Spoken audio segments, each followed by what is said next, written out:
আখিরি নবীর উম্মত তো গাধা, কজনের সঙ্গে যাবে? ও তার আল্লাহ নয়, উনি তো আর সবারই কাছে হাজির নাজির নয়, তো যাবে কজনের সঙ্গে? ভাইরা আমার, আল্লাহর কাছে যাবে, আল্লাহ বলবে কই নবী? সেই নবীটা কই যে নবীকে আমি সাথে আনতে বলেছি? আমি বলবো আল্লাহ আমি নবী মুহাম্মদ রাসূলুল্লাহ সাল্লাল্লাহু আলাইহি সাল্লামের উম্মত। বলে তোর নবী কই তোর সঙ্গে? জি জান্নাতি লোক যাবে। এবার ধরেন, জি আল্লাহকে বলবো আল্লাহ আমার সার্টিফিকেট দেন। আল্লাহ বলবে গোলাম রে তুমি কি আমার এলানটা শুনোনি? আমি যে বলেছিলাম নবীকে সঙ্গে করে আনতে হবে। তখন ওই লোকটা বলবে মাবুদ আপনি হলেন কাদিরে কুদরত, আপনি ক্ষমতার উপরে ক্ষমতা রাখেন, সমস্ত জিনিসের উপরে আপনি ক্ষমতাবান, আপনার কুদরত আলাদা জিনিস। মাবুদ আপনি নিজে একবার আপনার নজর দিয়ে আমার বডির দিকে তাকিয়ে দেখেন আমি কি আপনার নবীকে সঙ্গে আনতে পেরেছি কি পারি নাই? এটা হলো আপনার নবীর, এটাকে আমি সঙ্গে রেখে দিয়েছি। অতএব আপনি বলেন নবীকে আমি সঙ্গে এনেছি কি আনি নাই? আল্লাহ হাসবেন। এবং মা বোনেদের তো দাড়ি নাই, তাহলে মা বোনেরা কি বলবে? যারা রসুলের সুন্নতকে পুঙ্খানুপুঙ্খানু ভাবে মেনেছে, ডান হাতে পানি পান করেছে, 3 শ্বাসে পান করেছে, বিসমিল্লাহ বলে পান করেছে, আলহামদুলিল্লাহ বলে শেষ করেছে, বসে পান করেছে, দেখে পান করেছে, 6 সুন্নতকে যে মেনেছে, তার মানে খাওয়াতে উঠাতে বসাতে যে রসুলের সুন্নত গুলোকে ফলো করেছে, ওর বডিতে বোঝা যাবে এই লোকটা আমার নবীকে সঙ্গে করে এনেছে। এরপরে আল্লাহ বলবে গোলাম রে আমি যে তোকে বলেছি অশুহাদা, তুই যে পৃথিবীর বুকে আমল করেছিস তো সাক্ষীটা আমার কাছে নিয়ে আয়। সাক্ষী না আনলে তো হবে না, আমি কেমন করে তোর বিচার করব? তখন ওই লোক আবার মুখ খুলে বলবেন আল্লাহ আপনি তো কোরআনের ভিতরে বলেছেন বিসমিল্লাহির রহমানির রহিম সীমাহুম ফি উজুহিহিম মিন আসারিস সুজুদ। উজুর জায়গাগুলো নূরে ঝকমক করছে, হাঁটুগুলো ঘাঁটা পড়ে গেছে, কপালটা কালো হয়ে গেছে, এইগুলো নূরে ঝকমক করবে। আমার রবকে গোলাম বলবে আল্লাহ এগুলো হলো আমার আমলের সাক্ষী। আপনি তো কোরআনে বলেছেন সীমাহুম ফি উজুহিহিম মিন আসারিস সুজুদ, তাদের সুসিজদার জায়গাগুলো কালো হয়ে থাকবে, এটাই তাদের জন্য আমলের সাক্ষী হবে। বন্ধুরে যে লোকটা নামাজ পড়লো না, নিজের বডিকে তৈরি করলো না রসুলের মতো করে, নামাজ পড়লো না, যে সাক্ষী নিল না, ওই কঠিন কিয়ামতের দিনে আল্লাহর কাছে গিয়ে কি কথা সে বলবি?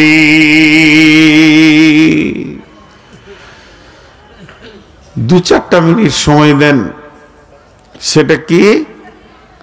সেই কিয়ামতের দিনে বিচার শুরু হবে, 2টা আদালত হবে, 2টা। এবার মজার কথাটা শুনেন। একটা আদালতের নাম হচ্ছে হুকুকুল্লাহ, আর একটা নাম হচ্ছে হুকুকুল ইবাদ। হুকুকুল্লাহ হুকুকুল ইবাদ। এবার হুকুকুল্লাহটা কেমন? আল্লাহর হকের উপরে আল্লাহ বিচার করবেন। নামাজ পড়েছো? জি পড়েছি। রোজা রেখেছিলে? জি রেখেছি। পর্দায় ছিলে? জি ছিলাম। স্বামীকে মেনেছো?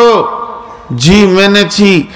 আল্লাহর যেগুলো হক আছে, আল্লাহ যেগুলো আপনাকে হুকুম করেছে, এইগুলো ঘাটতি হচ্ছে কিনা আল্লাহ দেখে নেবেন। পুরা আপনার জীবনে যে আমি তোর উপরে কি কি কি কি কি কি কি কি ফরজ করেছি, তার মধ্যে কোনটা কোনটা তুই করেছিস আর কোনটা কোনটা কোনটা কোনটা তোর বাদ গেছে, এটা টোটাল একটা বিচার হবে। তবে আপনাদের মনে সাহস দিচ্ছি আমি, এটা আমি বুখারী বলছি না, এটা আমি মুসলিম বলছি না, এটা আমি আবু দাউদ বলছি না, এটা আমি নাসাই বলছি না, ইবনে মাজাও বলছি না, তিরমিজি শরীফ বলছি না, ইভেন মিসকাত বুলুগুল মারামও বলছি না। আমি আমার মনের দিক থেকে বলছি, হুকুকুল্লাহর আদালত যেটা চলবে এইটাতে শতকরা 98-95 জন জান্নাত চলে যাবে। আল্লাহ বড় মেহেরবান। যদি কিছু ভুল ত্রুটি হয়ে থাকে আল্লাহ মাফ করে দেন, আল্লাহ পারিনি ক্ষমা করে দেন, আল্লাহ সেই দিনও ক্ষমা করবেন। আল্লাহ এত বড় মেহেরবান। তা একটা দুটো শুনেন কেমন ক্ষমা করবে। আল্লাহ দুই বান্দাকে ডাকবে, আব্দুর রহমান, আব্দুর রহিম, আমি এমনি নাম বললাম, দুই বান্দাকে কাছে ডাকবে। তখন ওরা দুইজন বলবে, চরে ওই যে জালসায় শুনেছিলাম কিয়ামতের দিনে বিচার হবে, এবার আমার আর তোর বিচারের পালা পড়েছে, চ যাই। যেই আল্লাহর কাছে পৌঁছাবে আল্লাহ প্রথমেই বলবে, তোরা দুজন জাহান্নাম চলে যা। জিজ্ঞাসাও করলে না যে নামাজ পড়েছিস কিনা, কি করেছিস কিনা, তোরা দুইজন জাহান্নাম যা। বাস, এর নাম বিচার, এর নাম নেকিবদি ওজন, এর নাম হিসাব।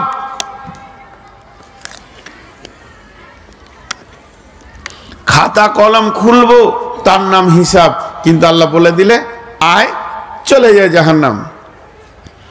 যে কথা বলা, ওরে আমার মা রে বোন রে, আব্দুর রহমান এক পা করে জাহান্নামের দিকে ফেলছে, আর একবার আল্লাহকে দেখছে, আবার এক পা ফেলছে, আর একবার আল্লাহকে দেখছে, ধীরে ধীরে ধীরে ধীরে জাহান্নামের দিকে যেছে। আব্দুর রহিম কি করছে? আব্দুর রহিমকে যখনই বলেছে তুই জাহান্নামে যা, জাহান্নামের দিকে দ্রুত গতিতে দৌড়তে শুরু করে দিয়েছে। হাই স্পিডে দৌড়ছে। আল্লাহ বললেন ফেরেশতাদেরকে দুইজনকে ধরে নিয়ে আই। দুইজনকে আনা হলো, দাঁড় করিয়ে দেওয়া হলো। আল্লাহ বলেন, আব্দুর রহমান, তোমাকে আমি জাহান্নাম যেতে বলেছি, তো তুমি এত ধীরে যাচ্ছ কেন? তখনও বলছে, আল্লাহ আমি জাহান্নামের দিকে যাচ্ছিলাম, আর আমার মনটা বলছে তোকে আল্লাহ ডেকে নিয়ে মাফ করে দেবে রে। তুই একবার করে আল্লাহর দিকে তাকা, যদি দয়া হয়ে যায় তো মাফ করে দিবে। আপনার দয়ার আশাতে এখনো পর্যন্ত আমার মন বলছে আপনি মাফ করে দেবেন, তাই বারবার তাকাচ্ছিলাম। বলে তোকে আমি জাহান্নামের হুকুম দেওয়ার পরেও কি তোর মন বলেছে আমি মাফ করে দিব? বলে হ্যাঁ, এখন আমার আশা আছে। আপনি তো কোরআনে বলেছেন লা তাকনাতু মির রাহমাতিল্লাহ, আল্লাহর দয়া থেকে নিজেকে নৈরাশ করিও না। আমি জাহান্নাম গেলেও শুধু আপনার দয়ার অপেক্ষায় যেতাম, অতএব আমি বারবার আপনার দিকে দেখছিলাম। আল্লাহ বলবে দাঁড়া। এবার আব্দুর রহিমকে বলবে, জাহান্নাম ভালো জায়গা না খারাপ জায়গা? বলে খারাপ জায়গা। জাহান্নামে আগুন দাও দাও করে জ্বলছে, জাহান্নামীদের খাবার আলাদা, নানা রকম কথা আব্দুর রহিম বলে ফেলবেন।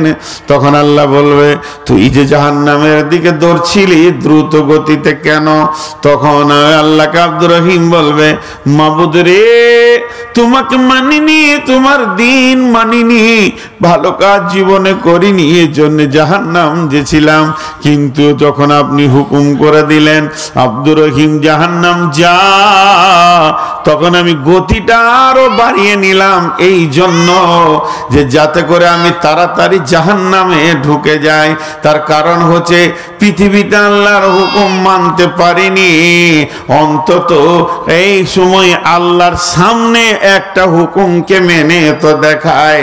আমার এটাও তো আল্লাহ, আপনার উপরে আমার একটা ছিল যে আমি জাহান্নাম গেলেও জাহান্নামের ভিতরে বলবো আমি আল্লাহর হুকুম নিয়ে জাহান্নামে এসেছি, আমি আল্লাহর হুকুমকে একটা মেনে দেখিয়েছি। আমার রব বলবে তোদের দুইজনকে মাফ করেছি, জান্নাত চলে যা। এরকম হাদিস অনেক আছে বন্ধুরে।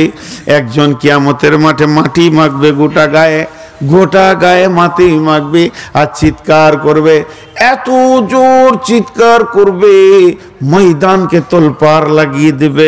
খালি বলবে আমি হালাক হয়ে গেলাম, আমি শেষ হয়ে গেলাম, আমি শেষ, আমি শেষ, আমি শেষ। কেমন আছো, আমাকে একটা নেকি দাও। আল্লাহ আমাকে জান্নাতের ফয়সালা দিবে, একটা নেকির জন্য জাহান্নাম, আমি শেষ, আমি শেষ। চিৎকার মারছো আর হিসাব হয়ে গেছে, জাহান্নামে সব লাইন দিয়ে ঢুকছে। ওই জাহান্নামের লাইনে একজন দাঁড়িয়ে চোখে ডাকছে, এই চিল্লাস না, এদিকে আয়, আয় আমার দিকে আয়। ই তখন বললো তোর কাছে যে কি হবে, তুই তো জাহান্নাম ঢুকবি, ফয়সালা হয়ে গেছে। বলে আয়, তোকে ডাকছি, আয় আমার কাছে আয়। কি হয়েছে তোর? বলে আমার একটা নেকি নাই রে ভাই, এর জন্য জাহান্নাম। বলে আমার তো সবই গোনা, খালি একটা নেকি, এতে জাহান্নাম দিয়েছি। যাও, কি করবো, নসিবে আছে, জীবনে ভালো কাজ করিনি, তো একটা কাজ কর, তুই আমার নেকিটা নিয়ে চলে যা। নেকিটা পেয়ে ও যে খুশি হবে, আল্লাহ ফয়সালা দেন। আল্লাহ জানে না কে দিয়েছে, কোথা দিয়েছে, নেকি দিয়েছে, সব খবর আল্লাহকে আছে। তারপর আল্লাহ জিজ্ঞেস করবে তোকে নেকি কে দিলে রে? আজকের দিনে সে আবার কত বড় দাতা রে, আমার কাছে কি নেকির অভাব ছিল, আমি একটা দিয়ে তোকে জান্নাত দিতে পারতাম না? ধরিলেই তো তাকে এবারই ধরবে, ওই জাহান্নামের মুখে ঢুকতে হয়েছে। বলে এই শোন শোন শোন, তোকে আল্লাহ ডেকেছে। বলে লাভ নাই, লাভ নাই। বলে তোকে ডেকেছে, লাভ আছে না লস আছে, চল আল্লাহর কাছে। ধরে নিয়ে যাবে। রব্বুল আলামিন বলবে তুমি কি নেকি দিয়েছো? বলে জি হ্যাঁ রব্বুল আলামিন, আমি নেকি দিয়ে দিয়েছি। বলে তুমি আজকের দিনে দান করেছো গোলাম রে, এটা তো দান করার দিন নয়, মানুষ নিজেকে নিয়ে নাফসি নাফসি নাফসি নাফসি করছে, আর তুমি আজকের দিনে দান করেছো। কেন তুমি দান করলে বলো? বলবে আল্লাহ নেকিটা থাকলেও আমি জাহান্নাম, আর নেকিটা না থাকলেও আমি জাহান্নাম। তবে আমি দেখে নিলাম আমার একটা ভাই যদি জান্নাতে যাই তো যাক, আল্লাহ সবই জানেন। তারপরও প্রশ্নগুলো করবেন। এরপরে আমার রব বলবেন গোলাম আমার মান সম্মান ইজ্জত বলে আছে, তুমি যদি আজকের দিনে কঠিন দিনে পেরেশানির দিনে একটা নেকি দান করতে পারো, তা আমি এত বড় রব তোমাকে কেন মাফ করতে পারবো না? আমি তোমাকেও মাফ করে দিয়েছি, দুজনেই জান্নাতে যাও। অনেক হাদিস এইভাবে বুখারী শরীফে এসেছে যে মানুষকে আল্লাহ মাফ করবেন। তাই আমি বললাম কিয়ামতের মাঠে দুটি আদালত হবে, একটু সাবধানতা আপনাদেরকে দিয়ে দিচ্ছি, সেটা হচ্ছে হুকুকুল্লাহ। হুকুকুল্লাহটা বেশি ভয় নাই, আল্লাহ সেই দিনও মাফ করবে যদি চোখের পানিতে কাঁদেন।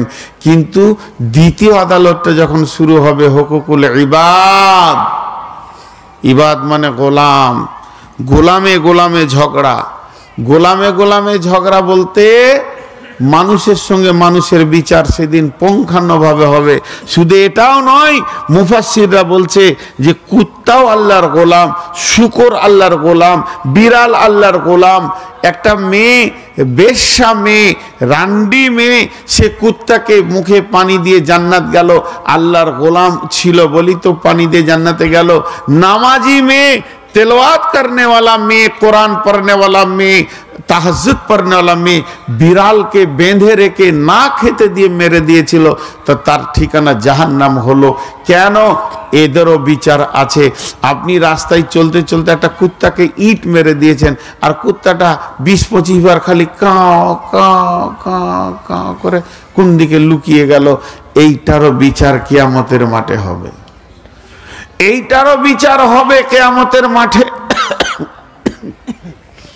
আল্লাহ ছাড়বেন না, হাদিস আছে এটার বিচার হবে। হুকুকুল্লাহ বিচারে যত লোক জান্নাতে যেতে পারবে, আর হুকুকুল ইবাদের যখন শুরু হবে, ভাইয়ের সঙ্গে কার ঝগড়া, কার সঙ্গে কার ঝামেলা, কে কাকে মেরেছে, কে কাকে অপমান করেছে, কে কাকে থাপ্পড় মেরেছে, এই রকম যখন শুরু হয়ে যাবে বন্ধুরা আমার, সেই কিয়ামতের মাঠে কেউ কাউকে মাফ করতে পারবে না, কেউ কাউকে করবে না। ও চাইবে এর ঘাড়ে পা দিয়ে জান্নাতে চলে যাই, এটাই আমার বড় সুযোগ। এর জন্য প্রত্যেকটি শ্রোতাকে বলছি, মা আমার, খালা আমার, বোন আমার, বেটি আমার, পৃথিবীতে যদি কেউ কারোর সঙ্গে কোনো গুনাহ করেছেন, কেউ কারোর সঙ্গে যদি রাগারাগি করেছেন, মনোমালিন্য যদি হয়ে গেছে, এই পৃথিবীতেই তার লাফড়াটা শেষ করলেন, পৃথিবীতেই তার ঝামেলাটা মিটিয়েলেন, হাতে ধরে মাপ চেয়েলেন। বলেন কতজনকে কত ছোট উঁচু নিচু বড় কথা বলেছি, পারবেন কি তাকে খুঁজে বের করে মাফ নিতে? কার গালে তুমি থাপ্পড় মেরেছো, পারবে কি তাকে খুঁজে বের করে নিয়ে মাফ করে নিতে? এটা তোমার দ্বারা হবে না, তুমি সুযোগও পাবে না, তুমি বুঝতেও পারবে না কখন কাকে কোন জায়গায় থাপ্পড় মেরেছো। এর জন্য আমি বলছি বন্ধুরে, হকুকুল ইবাদের যখন বিচার চলবে, এক তিল কেউ কাউকে মাফ করবে না। কতজনের মাল মেরে দিয়েছে, কতজনের আমানতের খিয়ানতি করেছে, টাকা পয়সাকে ঠিক মতো বুঝিয়ে দিতে পারেনি। এই জিনিসগুলি যখন পৃথিবীর বুকে বিচার, কিয়ামতের মাঠে বিচার শুরু হয়ে যাবে, সেই দিন কেউ কাউকে মাফ করবে না, আর কেউ কারো কাছ থেকে বাঁচতে পারবে না। অতএব হকুকুল ইবাদকে গুনে গুনে খুঁজে খুঁজে যার সঙ্গে আপনার ছোট বড় কথা হয়ে গেছে, তার হাতটা ধরে পৃথিবীতেই মাপ নিয়ে নিতে হবে। এছাড়া আর দ্বিতীয় কোনো রাস্তা নাই। এর নাম হলো কিয়ামত। কিয়ামতের আদালতে কোনো রকম ক্ষমা করা যাবে না। জি, আমি একদম সারেতে ছাড়বো।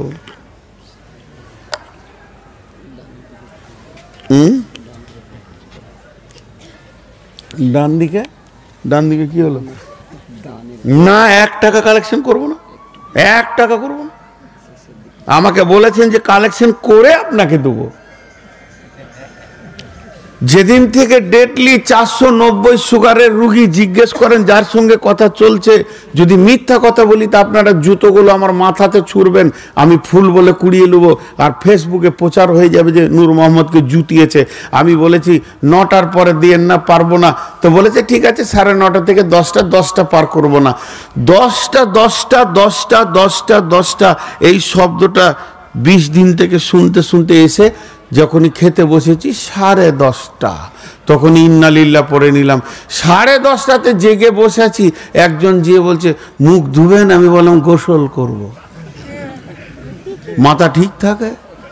ফার্স্টেই যেহেতু আমাকে ওকে উঠানো দরকার, ওর উচিত ছিল বলা যে বলেন আপনার টাইম হয়ে গেছে, চলেন মুখ ধুবেন। ফার্স্ট শব্দ হচ্ছে মুখ ধুবেন। আবার এমনি করে জিব্রাইলের মতো ঘড়ি দেখছে টাইমটা হলো কিনা, মানে ফাঁসির টাইমটা ঠিক মিলছে কিনা, দিয়ে বলছে মুখ ধুবেন, আমি বললাম গোসল করব। ও আবার রেগে গিয়ে 3-4জনকে নিয়ে গেছে যে একে তো কাবু করা যেছে না, তোরা শুদ্ধ চো, তারপরেও শালা কাবু হবে। হ্যাঁ, আমি কি পাগলা আছি? এখন বলছে কালেকশনটা 1 টাকা দেবেন না, বাড়িয়ান। আমারটা আমি নিয়ে নিয়েছি, ওদিক দিয়ে আমি শিয়ানা মাল। হ্যাঁ, এবার আপনারা বাড়ি চলে যান, 1 টাকা দেবেন না, যে টাকা কটা আছে টাকা কটা নিয়ে বাড়ি যান। কারণ যাদের ওয়াদা ঠিক নাই তাদের সঙ্গে কি করে চলাফেরা করবেন? তো আমি একদম 12:30টায় ছাড়বো। আপনারা আর উঠিয়েন না কটা মিনিটের জন্য, আর কটা কথা আপনাদের সামনে বলে নি। তা আমি একটা কথা জিজ্ঞেস করব বলেছিলাম তো ভুলে গেছি। আচ্ছা, আবার কথাবার্তা ভ্যান ভ্যান করিয়েন না, চুপ করেন। একটা কথা জিজ্ঞেস করতে ভুলে গেছি। এখানে যতগুলি লোক আছেন, একজন খালি বলেন যে আমি কিয়ামতের মাঠে যাব না। আজকে পুরো বাইনটা কিয়ামতের উপরে চলছে। বলেন যে কিয়ামতের মাঠে যাব না, বলেন একজন। আরে কথা বলেন এতগুলি লোক, এটা সম্ভব? সবাই বলেন সম্ভব। সবাই একবার জোরে তাকবীর দেন, নারে তাকবীর। বাস, এবার আমাকে উত্তর দেন, এটা সম্ভব? যেতেই হবে। এবার রুহুল মানির একটা তফসির আপনাদেরকে আমি দিচ্ছি।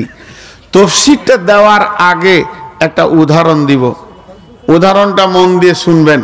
আল্লাহর ওয়াস্তে বলছি, 10টা মিনিটের জন্য মজলিসটাকে নষ্ট করে দিয়ে না, আপনাদের হাতগুলো ধরছি।